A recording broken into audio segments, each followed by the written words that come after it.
que c'est lui qui aura le plus d'influence dans les mois qui viennent.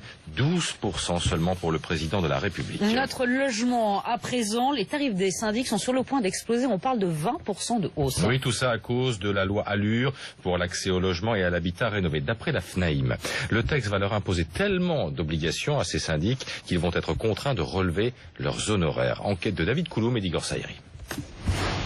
Le premier coût supplémentaire, c'est d'abord l'ouverture d'un compte bancaire pour chaque copropriété de plus de 15 lots. Avant, c'était un seul compte pour l'ensemble des copropriétés. Et la liste des frais est encore longue. Il faut qu'on ouvre un compte de travaux, il faut qu'on le gère. Il faut également qu'on immatricule le syndicat de copropriété. C'est obligatoire. Il faut qu'on tienne également à jour un registre d'immatriculation des copropriétés. La hausse de leurs honoraires apparaît donc inéluctable à leurs yeux. Mais pas de 20% comme le dénonce l'association des copropriétaires. Foncia évoque plutôt le chiffre de 5%. Mais pour l'ARC, se relever des tarifs, quels qu'ils soient, est discutable. Il y a déjà une approche qui consiste à négocier le contrat de mandat de syndic pour avoir un contrat qui soit licite et compétitif.